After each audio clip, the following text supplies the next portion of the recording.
नमस्कार। भाग्योदय विचार प्रवाह श्रृंखला की 188वीं 188 कड़ी में आपका हार्दिक अभिनंदन।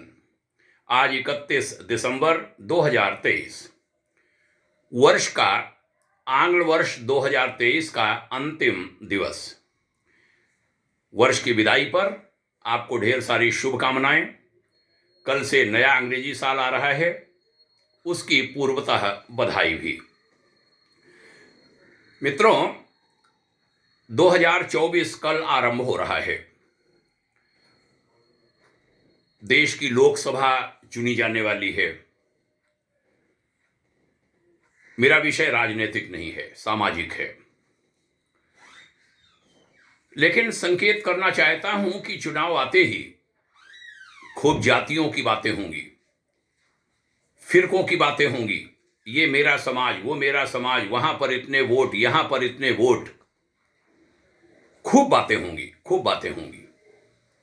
है तो बहुत खतरनाक, लेकिन ये देश का क्या कहें, नियत बन गई है। दुर्भाग्य भी है, लेकिन है। हम सबको सचेत होना है। भारत में कभी जाति थी ही नहीं। जो लोग बातें करते हैं, झूठ कहते हैं। इतिहास को देखें, वहां से लेकर और गुलामी के काल के पहले तक कोई जाति नहीं, कोई सरनेम भी नहीं लगाते थे। राम क्षत्रिय थे, ब्राह्मण भी पूजते हैं उनको, और सबने पूजा। बहुत सारे उदाहरण दिए जा सकते हैं। मुगलों का, अन्य वंशों का यहां पर राज रहा। अंग्रेज भी आए। ईसाई मिशनरीज फैलाना उनका उद्देश्य तो रहा ही होगा। शासन सत्ता की जड़ें गहरी करना, यह भी उद्देश्य था। नागरिक फौज खड़ी करना चाहते थे वह। जाति को बढ़ावा दिया बाहर से आए हुए लोगों ने। कारतूसों में सुअर का मांस, गाय का मांस, बातें सुनते हैं। एक सैनिक खड़ा हो गया, मंगल पांडे, पूरा देश खड़ा हो गया उसके साथ। सोचा था ये भ्रष्ट हो जाएंगे, मिशनरी बन जाएंगे, लेकिन ये भारत है, वह झुकता नहीं है। एक सैनिक के पीछे पूरा देश खड़ा हो गया। तब उन्होंने सोचा किया क्या जाए, जातियों में बांट दो, यह विचार बनाया। 1871 में जातीय जनगणना भारत में पहली बार हुई। तुम्हारी जाति क्या है, गांव गांव, गली गली पूछा गया। मालूम है उस समय केवल 100-150 जातियां निकली थी।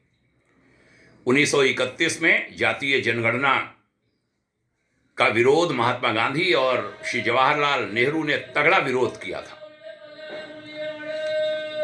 आज लगभग 50 लाख जातियां हमारे हिंदुस्तान में हैं। जाति में जाति, गोत्र में गोत्र, और न जाने क्या क्या।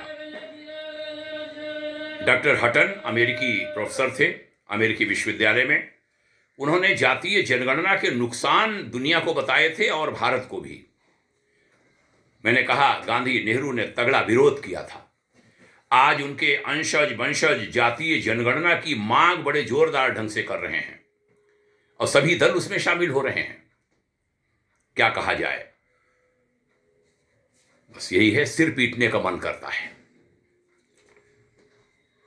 जातीय जनगणना भी केवल सनातनी समाज की, अन्य समाज की नहीं, मुस्लिमों की नहीं कि वहां कितने फिरके हैं, फिरकों में भी फिरके, वहां कोई नहीं जातीय जनगणना कराता है। हमारे यहां बातें होती हैं, कुछ जगहों पर कर भी डाली गई, हमारे बिहार आदि में। लेकिन मालूम है, फिर वही उस पर अगर आ जाया जाए संप्रदाय और जाति पर, हिंदू निकले हैं 81%। वो सब एक हो जाए तो मुश्किल हो जाए सत्ताओं में रहना। और आज वही हो रहा है, वो एक हो रहा है, वो समझ रहा है। कबीर, दयानंद, आचार्य श्रीराम शर्मा और अनेक महापुरुषों ने जातीय विघटन का कड़ा विरोध किया था। कीर्तिशेष वेद प्रताप वैदिक जी ने बड़ी पीड़ा व्यक्त करते हुए एक दिन कहा था हमारे नेताओं की एक ही जाति बन गई है, सब एक हैं इस विषय पर। जाति के नाम पर वोट, जाति के नाम पर दल, जाति के नाम पर सरकारें, कौन बदलेगा इसे? नई पीढ़ी को लगना पड़ेगा, आपस में समरसता बढ़ानी पड़ेगी, किसी को ऊंचा नीचा मत समझो। जातीय संगठन वैसे तो हमारे देश में बड़ी ताकत रहे हैं, आजादी में भी उन्होंने भूमिका निभाई है, सेना में जातीय बटालियनें रही हैं। एक दिन मैं इस विषय पर बोला था, शायद अपनी चरेवेत श्रृंखला में। वे आपस में छोटा बड़ा नहीं मानते, सब एक साथ देश के लिए लड़ते रहे हैं। जाति का नाम नहीं, राष्ट्र का नाम हो, देश का नाम हो, इस दिशा में आइए सब मिलकर प्रयास करें। जातिवाद संप्रदायवाद से ज्यादा हानिकर है, नुकसानदायक है, जहर है, या किसी भी समाज को, देश को कच्चा चबा जाता है। यह जहर केवल सनातनी समाज में ही नहीं है, मुस्लिमों, ईसाइयों आदि में भी ढेरों फिरके हैं, वहां भी है। वो बड़ा, वो छोटा, इसमें शादी नहीं हो सकती, उसमें शादी नहीं हो सकती। जाति के नाम पर आरक्षण देना, इसने भी काफी हानि पहुंचाई है हमारे देश को। बाबा साहब दलित शब्द के प्रबल विरोधी थे, खिलाफ थे। उन्होंने देश में और विदेश में दलित शब्द के खिलाफ बहुत बोला है, इतिहास बताता है। उन्होंने कहा था दलित अपमानजनक शब्द है। आज तकिया कलाम बन गया है दलित, सभी लोगों के लिए, सभी राजनीतिक दलों के लिए भी। भोजन, वस्त्र और निवास, मेरा सुझाव है जो नई सरकार आने वाली है 2024 में, वह कुछ अच्छे कदम उठाए गए हैं। एक कदम और उठाए, कक्षा 1 से 10 तक के बच्चों को भोजन, वस्त्र, निवास, सबको समान अच्छी व्यवस्था दे। ऐसा आरक्षण हो हमारे देश में, ऐसी व्यवस्था हमारे देश में बनाई जाए कि समान शिक्षा की व्यवस्था सभी के लिए हो।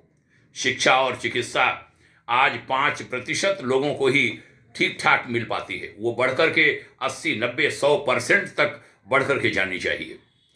उस दिशा में आरक्षण हो, न कि जाति और वो भी थोड़े से वर्ग में रह जाते हैं। एक बहुत बड़ा वर्ग उन जातियों का भी सुविधा पाने से रह जाता है। बाबा साहब ऐसा नहीं चाहते थे। बाबा साहब के बिल्कुल नितांत खिलाफ सारी व्यवस्था चली गई है। ठीक करना होगा इसको, और सबको मिलकर के इसके लिए प्रयास करने होंगे ताकि सभी को लाभ मिले, सभी ऊंचे उठें। मेरी अपील है, पुनः कहूंगा, 2024 में आने वाली भारत की नई सरकार से बड़े बदलाव का समय है यह। हिमालय के ऋषि उस बदलाव में लगे हैं, बहुत भारी भारी बदलाव हो रहे हैं, पीछे की सरकारों ने भी किए हैं। ये सरकार इस समय जो आज है उसने बड़े बड़े बदलाव किए हैं। आगे आने वाले समय में एक बदलाव और कर डालिए, कुछ बड़ा काम करने की अभी से सोचो।